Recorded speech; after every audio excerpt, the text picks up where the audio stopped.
Pessoal, então vamos começar. Na última aula, a gente estava falando sobre o período colonial brasileiro, né? E agora a gente vai dar continuidade aqui falando do ciclo do ouro, né? O ciclo do ouro ele vai se iniciar a partir do século XVIII. Ele vai ter o seu início marcado pelas explorações dos bandeirantes, né? Então vamos lá. Em meados do século XVIII, começaram a ser descobertas as primeiras minas de ouro na região de Minas Gerais. O centro econômico deslocou-se para a região sudeste. Opa. A mão de obra nas minas, assim como nos engenhos, continuou sendo a escrava de origem africana. Então, pessoal, a gente sabe, né? Inicialmente, a colonização ela se deu é, pela exploração, né? Pelo cultivo da cana-de-açúcar, né? A preparação do açúcar, até chegar ao ponto do açúcar mascavo, onde ele era exportado geralmente para a Holanda, onde ele era refinado e revendido para o resto da Europa.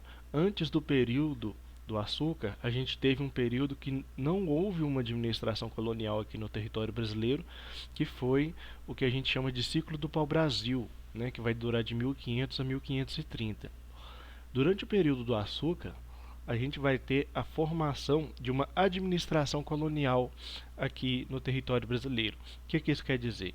Quer dizer que durante o período do pau-brasil, Portugal não teve a preocupação de, de estabelecer moradia fixa aqui no território, né? E que a partir do período da cana-de-açúcar, de 1530 até o século XVIII, a gente vai ter essa intenção, né, de Portugal de estabelecer uma colonização.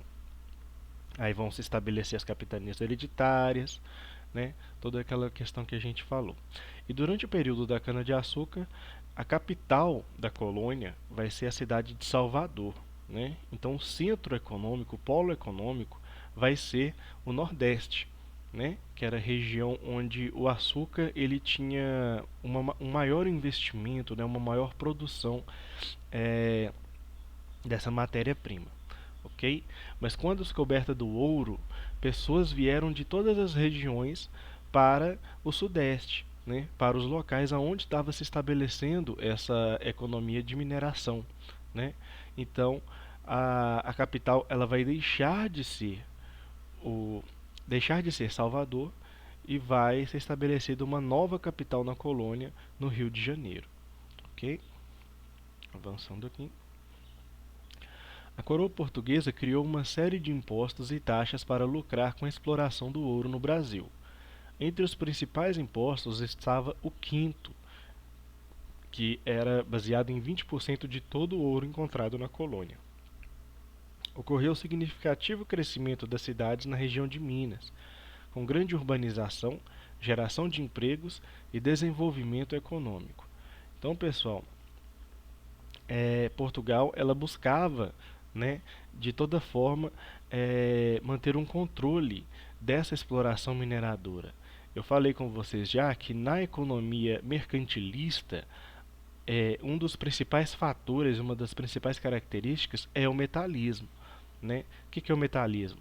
Quanto mais ouro, quanto mais metal precioso um país tiver dentro do seu território, mais rico ele vai ser considerado.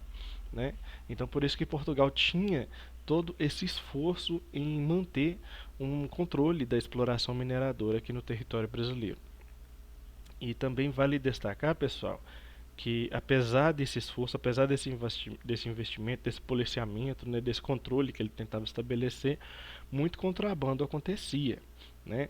As pessoas durante a mineração procuravam, né, é, ver algum momento de distração da pessoa que estava lá fazendo, vigiando, né, o processo de administração. Muitas vezes eram os escravos mesmo, escravos africanos que faziam essa mineração, mas também haviam outros grupos que também faziam mineração, né? É, escondiam ouros nas botas, né, por baixo das roupas, e às vezes o contrabando se dava até dentro de imagens religiosas, né, que aí vai surgir o ditado do Santo do Pauco, né? Aí Portugal, buscando estabelecer um maior controle, criou as casas de fundição, né? Onde o ouro que era coletado, esse 20% do ouro que era coletado, era enviado para essas casas de fundição, onde eles eram derretidos e moldados, né? Marcados, selados. Aqui a gente tem alguns exemplos de imagens, né? Com o símbolo da coroa portuguesa, né? O símbolo do Reino de Portugal aqui. E um lote também, né? Um código aqui que identifica essas barras de ouro, né? E essas barras de ouro elas tinham que chegar é, é, no seu total, né? Se alguma se perdesse no meio do caminho lá, haveria um crime de contrabando, ok? Então, como várias pessoas saíram de Portugal, até de outras regiões da Europa também, né, e de várias regiões também do próprio Brasil colonial para se mudar para o Sudeste, foi se formando nesse período aqui do ciclo do ouro que a gente vai chamar de uma classe média, né? Que é a primeira vez que a gente vai ver uma população urbana e uma população que vivia na região colonial sem estar diretamente ligada às atividades coloniais, às atividades escravistas, exploratórias de Portugal, né? Foram se formando atividades de profissionais liberais, advogados, médicos, artistas, né? Então, assim, foi um grupo, uma elite intelectual que foi se formando aí no território de Minas, né? Que vai diferenciar esse processo, esse ciclo de exploração dos outros ciclos, né? Avançando aqui. A capital foi transferida de Salvador para o Rio de Janeiro, ok? E no campo artístico teve destaque o barroco mineiro e seu principal representante, o Aleijadinho, né? O barroco ele vai ser um movimento que vai ter suas marcas também na Europa, né? Mas aqui no território do Brasil, aqui no território de Minas principalmente, vai assumir uma identidade própria, né? A gente vai ver aqui grandes igrejas, suntuosas igrejas, né? Aqui no território de Minas, aqui em São João del Rei mesmo, existem muitas dessas igrejas e isso, sobretudo, marca uma predominância intelectual, uma predominância de consciência europeia, de uma consciência católica aqui no território de Minas, ok? E no território do Brasil como um todo também. Aí nós vamos ter as revoltas coloniais, né? Durante o período colonial no Brasil, uma série de interesses divergentes deu origem a diversas revoltas. Há inclusive uma forma de se referir na historiografia a esses conflitos: movimentos nativistas. O que são movimentos nativistas? Movimentos nativistas são revoltas que ocorrem entre grupos de colonizados, né, geralmente questionando as arbitrariedades que a metrópole estabelecia aqui no território, né? Portugal estabelecia uma série de regras para poder manter aquilo que a gente vai chamar de pacto colonial, né? E esse pacto colonial ele valorizava, ele beneficiava somente a metrópole, somente Portugal. Por exemplo, o Brasil ele não poderia ter uma indústria, o Brasil ele não poderia fazer comércio com qualquer outro país, só poderia fazer comércio com Portugal, né? Tanto para venda quanto para compra, ou seja, então o Brasil ele vendia produtos que de muito valor no mercado a um preço ínfimo, né? A um preço de banana mesmo a Portugal. E qualquer produto que ele tinha que comprar de Portugal, mesmo que fosse um produto sem grande valor, né? Ele tinha que comprar a um preço absurdo de Portugal por causa desse pacto colonial. Não se poderia fazer comércio por outras vias. Só a metrópole poderia vender para a colônia. E só a metrópole poderia comprar da colônia, né? Então, assim, por esses fatores, em grande parte, várias revoltas foram acontecendo, né, aqui no território da colônia. E uma das características principais dessas revoltas é que elas não buscavam uma hegemonia, uma independência em relação a Portugal num aspecto geral, né? Eles não buscam, por exemplo, a Conjuração Mineira. por exemplo, né, o que a gente também vai chamar de Inconfidência Mineira. Não se buscava uma independência de Portugal a todas as capitanias, né, a todas as regiões aqui da colônia. Buscava-se uma independência somente à região de Minas Gerais, né? Não havia essa ambição de se estabelecer uma independência em todo o território colonial, né? Então, por isso elas são chamadas também de revoltas nativistas, né? São revoltas locais, revoltas estabelecidas dentro de determinadas regiões, determinados contextos, ok? A gente tem alguns exemplos aqui dessas revoltas coloniais. A gente pode citar a Insurreição Pernambucana, a Revolta de Beckman, a Guerra dos Emboabas, a Guerra dos Mascates, a Conjuração Mineira e a Conjuração Baiana, entre outras. Avançando aqui.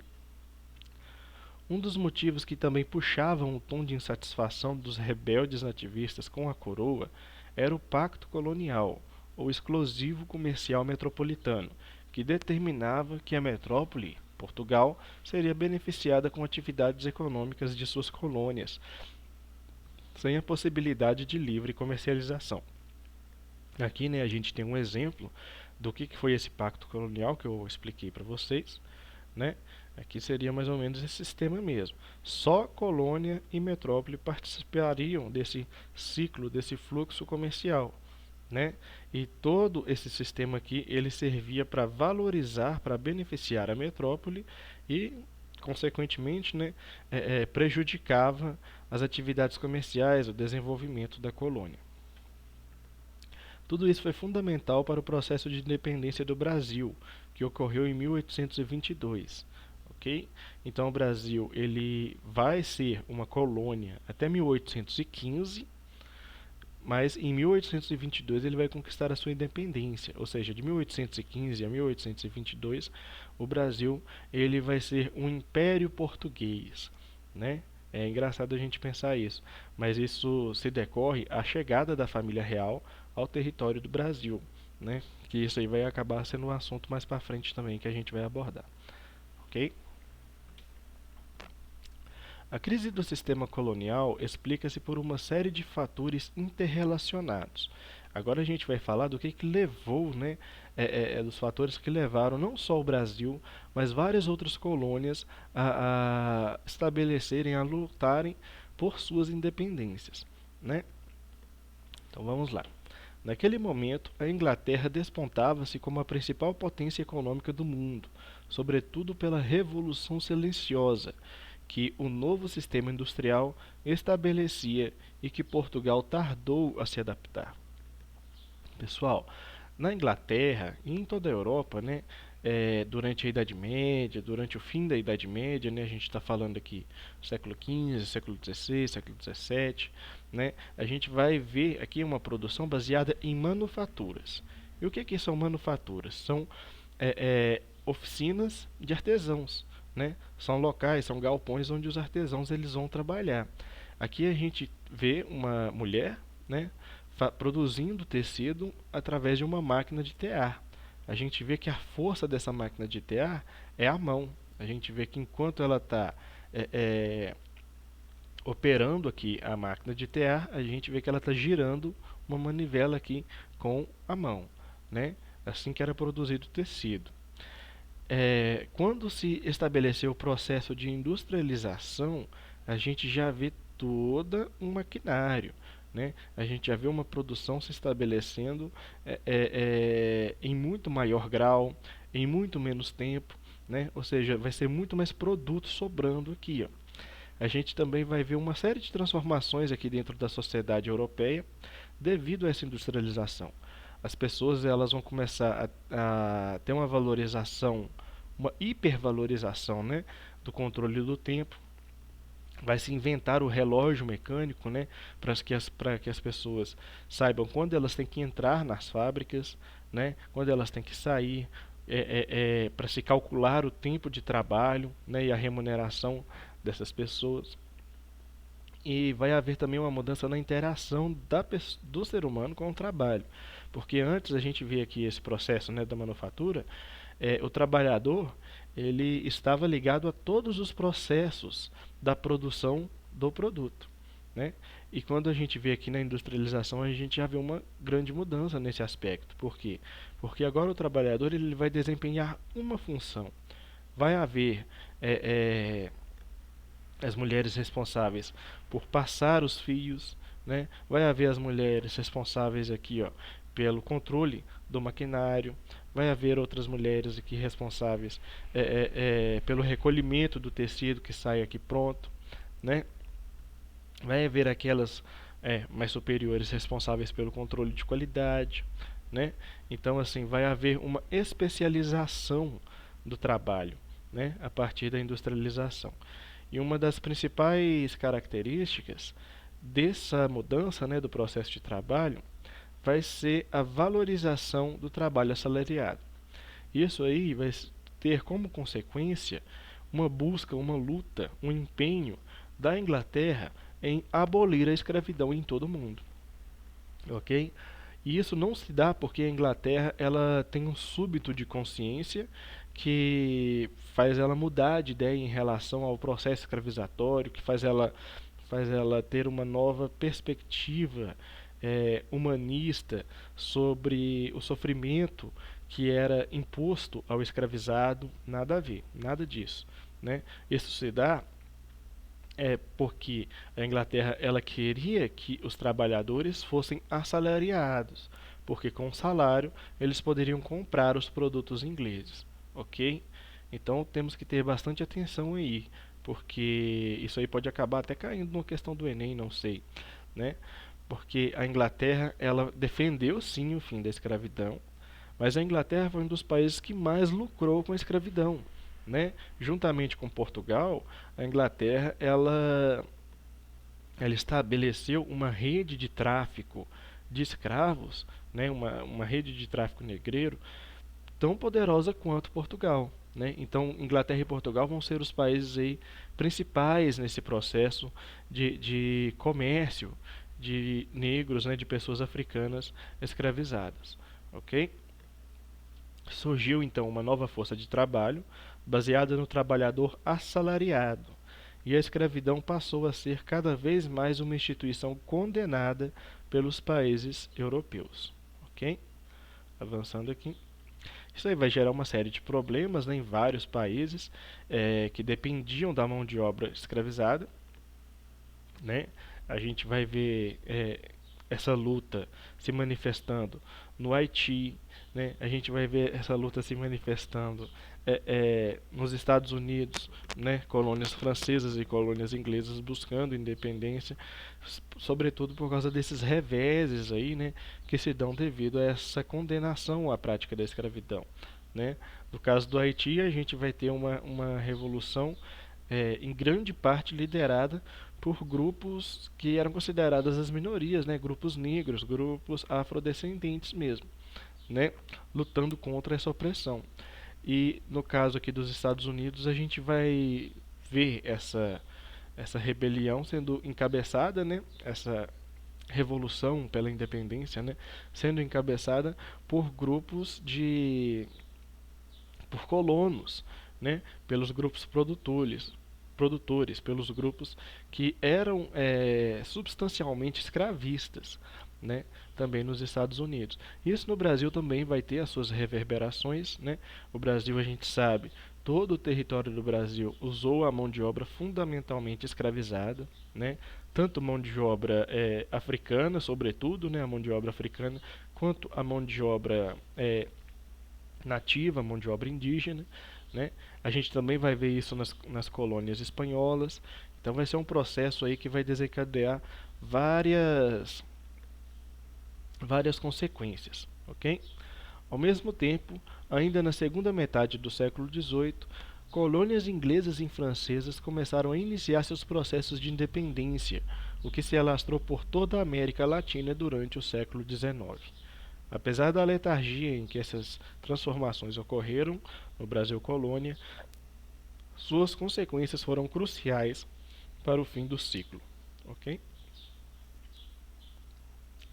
E aqui a gente vai ver como se deu, né, o contexto em que se deu a vinda da família real para o Brasil. Napoleão Bonaparte era o imperador da França ele já tinha expandido bastante os seus domínios aqui, ó, pela Europa, como a gente vê aqui no mapa, né? E a gente vê aqui em amarelo países dependentes, né? Países que dependiam do Império Francês, né? E a França ela estava estabelecendo um grande domínio, um grande território.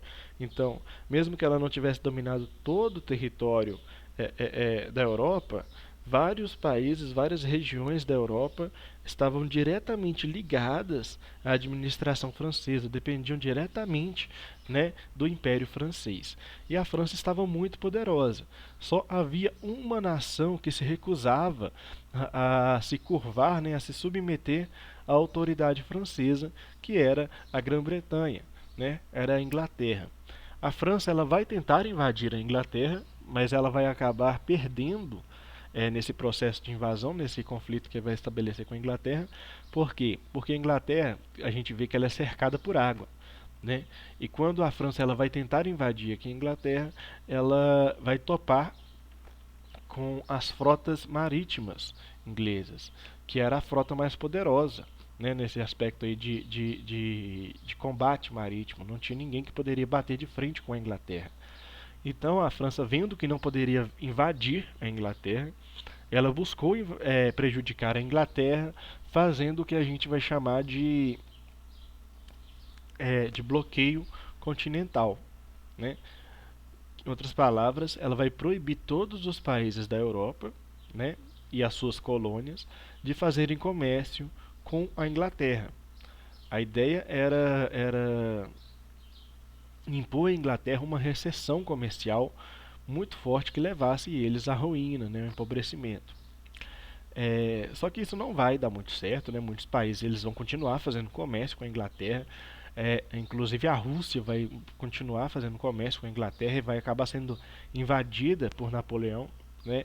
Vai ter aquele momento memorável na história que é a invasão de Napoleão à Rússia, né? Que ele vai acabar sendo derrotado não pelos russos, mas pelo inverno russo, né? Enfim.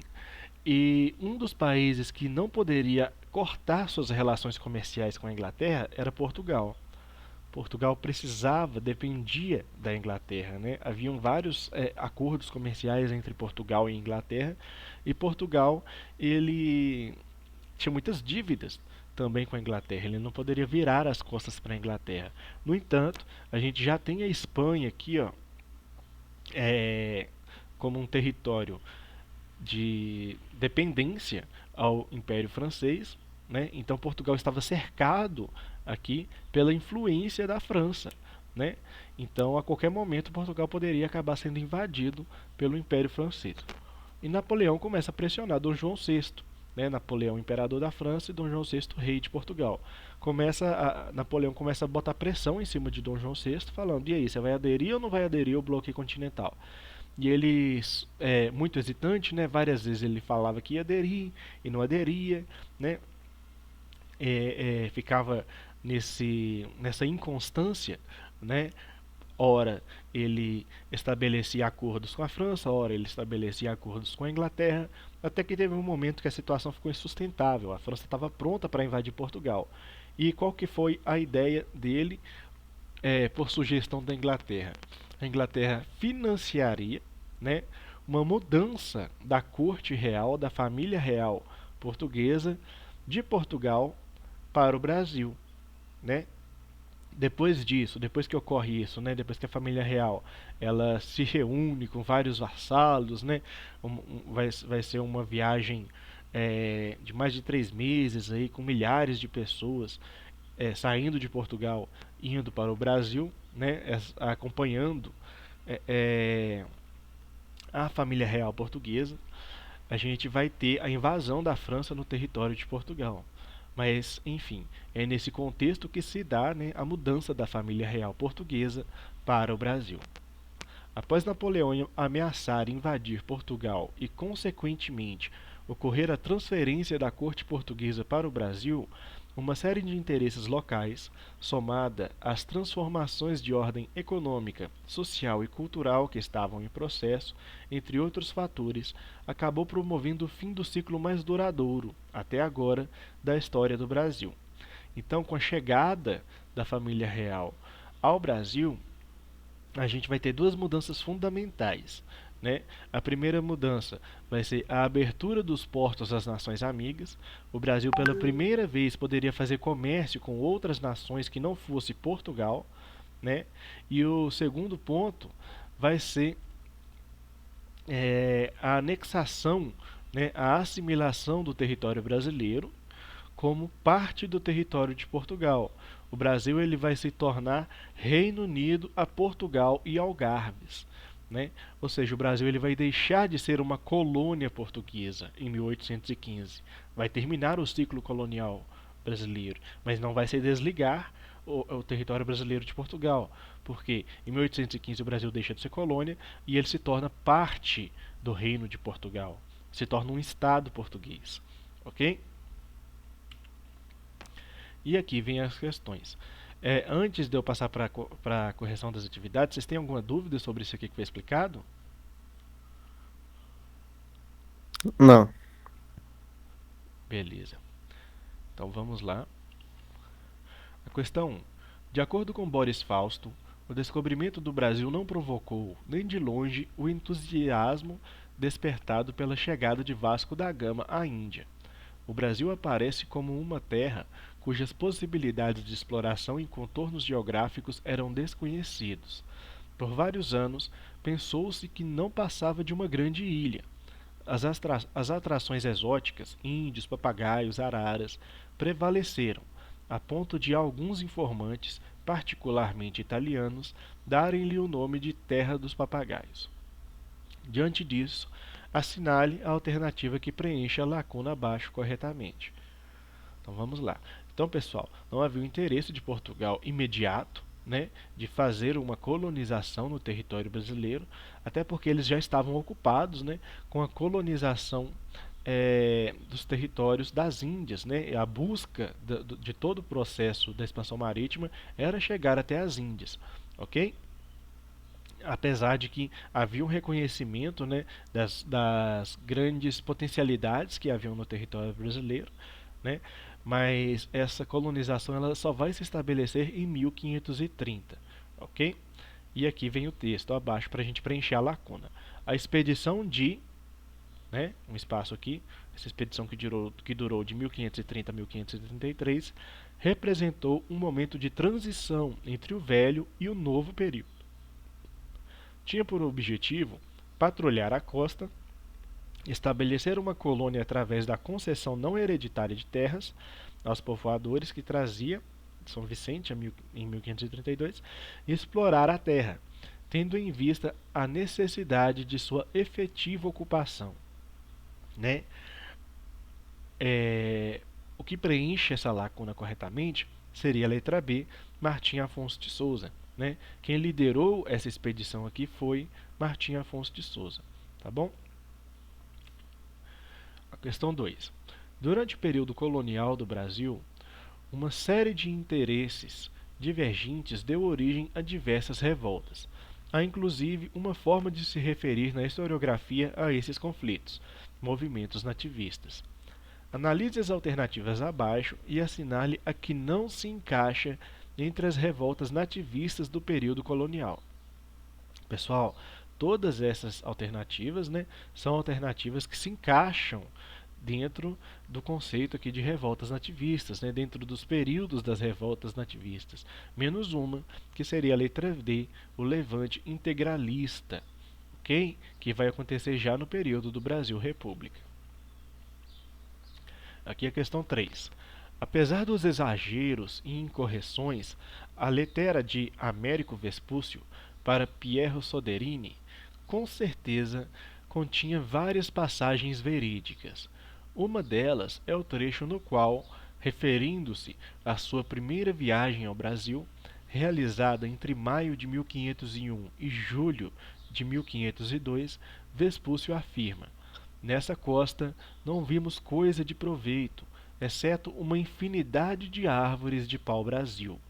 E já tendo estado na viagem bem 10 meses, e visto que nessa terra não encontrávamos coisa de metal algum, acordamos despedirmos-nos dela. Deve ter sido exatamente esse o teor do relatório que Vespúcio entregou para o rei Dom Manuel em julho de 1502, logo após desembarcar em Lisboa, ao final de sua primeira viagem sob a bandeira portuguesa. O diagnóstico de Vespúcio selou o destino do Brasil pelas 2 décadas seguintes. Afinal, no mesmo instante em que era informado pelo Florentino da inexistência de metais e de especiarias no território descoberto por Cabral, Dom Manuel concentrava todos os seus esforços na busca pelas extraordinárias riquezas do Oriente. Ok? Então aqui a gente tem esse texto, e aí vem a questão. A descoberta do Brasil não alterou os rumos da expansão portuguesa voltada prioritariamente para o Oriente, o que explica as características dos primeiros anos da colonização brasileira, entre as quais se inclui ou seja, está pedindo, pessoal, falando, né, as características do período do pau-brasil, né, que a gente pode citar aqui a letra B, que estaria correta, né? O escambo com os indígenas, garantindo o baixo custo da exploração. Como a gente viu, né, todo o processo de extração, de armazenamento do pau-brasil, né, inclusive de carregamento dele dentro dos navios, era feito pela mão de obra indígena.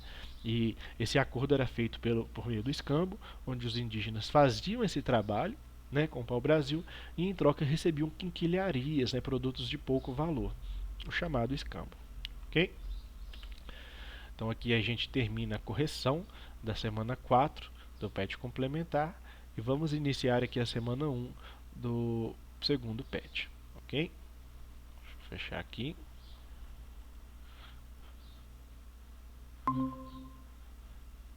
Só um minutinho que eu vou abrir aqui pra gente.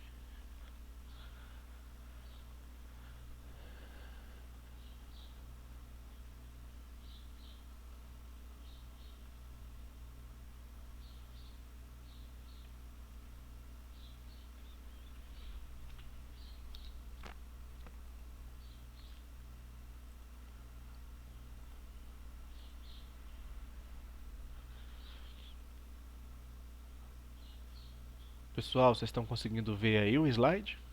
Apareceu aí? Sim. Sim. Beleza. Então agora vamos falar aqui sobre a crise do sistema colonial, né? Dando continuidade aqui e dando início, né, ao PET 2 do segundo bimestre. Recomendo que vocês sigam o canal do professor Dimas Antônio, que ele vai trazer sempre correções das atividades dos PETs de História, tá bom?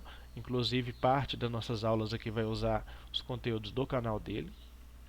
A outra parte vai ser tirada também dos conteúdos do canal do professor Vini, o canal Super História. Também recomendo que vocês sigam o canal dele, tá bom? Ele também faz esse tipo de trabalho, né? Fazendo correções, abordando os temas dos PETs de História, tá bom? E também sigam lá o meu canal, Professor Edivaldo História, onde todas as nossas aulas são postadas, tá bom? Vamos lá. O Iluminismo. Quando a gente fala sobre crise do processo colonial, o iluminismo ele é fundamental, né? O iluminismo foi um movimento intelectual que começou na Europa a partir do século XVII e ganhou força no século XVIII. A França é considerada o país que liderou intelectualmente o iluminismo europeu. Tinha como principais características a valorização da razão e a crença de que o pensamento era a única luz capaz de iluminar as trevas, o antigo regime. Então, pessoal, a gente vai ter aqui na Europa dos séculos XV, XVI, XVII, sobretudo aí no final da Idade Média e o início da Idade Moderna, um processo aí que vai dar fortalecimento ao poder do rei.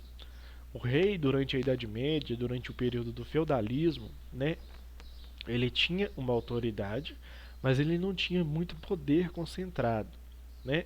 ele tinha aquela questão do rei de representatividade, né? Ele era o rei que representava a unidade dos feudos, mas a autoridade, o poder, né? é, é, é, no caso assim, os grandes exércitos estavam nas mãos, né, estavam sobre os comandos dos senhores feudais. Então, o rei, ele de certa forma, ele tinha autoridade sobre os senhores feudais, mas ele não poderia impor as suas vontades, ele não poderia cometer nenhum tipo de abuso aos senhores feudais. O poder estava concentrado nas mãos desses senhores feudais. Isso aí vai mudar no final da Idade Média, porque a gente vai ver um aumento no comércio e o surgimento da classe da burguesia. Né? Essa burguesia vai começar a fazer muita riqueza com o comércio, inclusive isso aí vai gerar uma série de mudanças sociais dentro da Europa. A igreja vai ser contra a maior parte delas, né? Porque a gente vai ver um acúmulo de riqueza se dando não pela hereditariedade, mas sim pelo trabalho. E isso é totalmente o inverso, né, do que se estabeleceu durante toda a Idade Média. A gente vai ter essa posição da Igreja Católica. Mas a gente vai ver também uma manifestação da burguesia em busca de uma autonomia, de uma independência, de uma participação.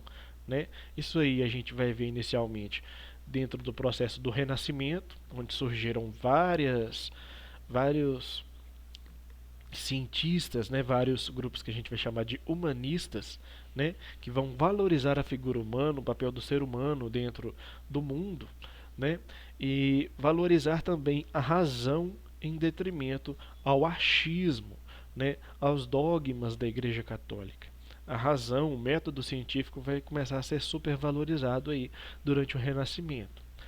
O iluminismo, de certa forma, ele vai ser a herança, né, vai ser o filho, o netinho, o descendente, né? Vai ser o fruto do Renascimento, porque a partir das ideias do Renascimento, essas ideias de valorização da razão, elas vão evoluir e elas vão começar a sair do âmbito filosófico, do âmbito somente estritamente científico, campo analítico, e vai também para o campo social, né? As pessoas elas vão começar a falar: será que o ser humano, com todas essas virtudes que ele tem que se submeter à autoridade de um rei? Será que o rei ele realmente ele é rei porque Deus determinou que ele fosse rei? Né? Será que a burguesia, sendo a classe que gera a maior parte da riqueza, se não toda a riqueza de uma nação, ela deve mesmo se submeter tão submissamente, né, à autoridade de um rei que se diz divino? Né? Então o iluminismo aí, ele vai trazer uma série de questionamentos ao que a gente vai chamar de antigo regime, né? Que também vai ser chamado pelos iluministas de trevas, né? De idade das trevas. Por isso que é chamado de iluminismo, né? Iluminismo remete a gente à luz, né? À iluminação e à luz da razão, da racionalidade, do pensamento lógico, né? Que faz menção a esse período, ok? Um dos principais representantes do iluminismo seria John Locke. John Locke, que nasceu em 1632 e faleceu em 1704. Ok? Ele é considerado o pai do liberalismo político e negava a origem divina do poder dos reis. Defendia a ideia de que cidadãos deveriam ter o direito de resistirem aos governos autoritários, além de terem amplo direito à propriedade privada. Essa propriedade privada era constantemente violada pelo rei, né? O rei ele se enriqueceu, ele se fortaleceu explorando a burguesia, né? Cobrando altos impostos da burguesia. A burguesia para ter o seu trabalho legitimado, né? Para não ter uma perseguição tão grande da Igreja Católica e dos nobres, que estavam constantemente perdendo destaque social a partir do crescimento, né, do fortalecimento da burguesia, eles se aliaram aos reis. Só que os reis eles cobravam fortes impostos dessa burguesia, né, e se fortaleciam muito. Com esses impostos, eles começaram a pagar mercenários, né? Formar exércitos assalariados, né? Que tornavam praticamente a autoridade do rei inquestionável. Ninguém poderia bater de frente a um decreto, à vontade, a uma lei estabelecida pelo rei, né? Porque estaria batendo de frente com o próprio Deus, né? De acordo com a teoria do direito divino. Não havia um congresso, não havia um parlamento, não havia nada. O que o rei decidia era a lei e ponto final, né? Então, John Locke ele vai dizer, né, que as pessoas elas não têm que ficar submissas a um governo autoritário. As pessoas elas são a nação, né? As pessoas elas têm elas se configuram, né, como a nação, como a riqueza da nação, né? Então, John Locke ele vai ter essa defesa aí, né, da resistência à autoridade, a governos autoritários, a governos opressores, ok? E também negava que o rei ele era rei porque Deus escolheu, né? Não, ele era rei por um processo social, ok? Para ele, os direitos naturais dos seres humanos são o direito à vida, à liberdade e à propriedade privada, que deveriam ser garantidos por lei. Então aqui a gente já vê uma mudança, né, na visão que se tinha dentro do antigo regime. Antes, a lei ela era estabelecida não por um congresso, por um parlamento, né, por uma constituição, né, ela era estabelecida pela vontade do próprio rei. E aqui a gente já vai começar a ver o surgimento, né, da defesa a um Estado monárquico parlamentar, né, se não um Estado até totalmente parlamentarizado, né, onde o rei ele vai estar submisso à autoridade de uma constituição, à autoridade de um parlamento. Ele não vai mais decidir tudo sozinho. Não vai ser um rei com poder absoluto, não vai ser um rei absolutista. Né? Vai ser um rei constitucionalista, um rei parlamentarista. A gente também tem Adam Smith como um dos principais percussores, né, do iluminismo, que nasceu em 1723 e faleceu em 1790. Ele é conhecido como o pai do liberalismo econômico. Ele defendia que o mercado era controlado por uma mão invisível, regido pela lei de oferta e procura, em que há mais procura do que em que quando há mais procura do que produção, ou seja, quando há mais consumidores do que produção, o preço sobe. E quando se aumenta a produção, ou seja, quando tem muito produto e pouco consumidor, o preço desce. Ok? A ideia do Adam Smith era que não precisava haver uma intervenção do rei, do monarca, do governante na economia. Por quê? Porque, segundo ele, a própria sociedade, a própria interação, o próprio mercado, ele iria se regular a partir dessa mecânica. Né? Se tem muito produto e pouca gente procurando esse produto, o produto ele vai ser barato. Né? Mas agora, se tem pouco produto e muita gente procurando esse produto aí já vai sair caro. Né? É isso que ele vai chamar de a mão invisível, né? A autorregulação do Estado. Pessoal, as ideias liberais, elas são ideias que faziam um grande sentido, né, e tiveram uma grande relevância dentro do contexto do antigo regime, do contexto dos estados absolutistas europeus. Mas hoje em dia, essas ideias elas têm sido usadas por vários grupos políticos, né, tentando se perpetuar no poder. O que acontece? Por mais que elas tenham feito um sentido, né, tivessem uma coerência durante o período do antigo regime, hoje em dia essa coerência não se dá no total, né? Porque devido às grandes desigualdades sociais que a gente vê aí e uma grande participação, né, as mudanças no processo de interação entre trabalhador e patrão, né, a gente vê que cada vez mais é necessário uma intervenção do Estado garantindo um bem-estar social, garantindo, né, uma promoção das classes mais pobres. Né?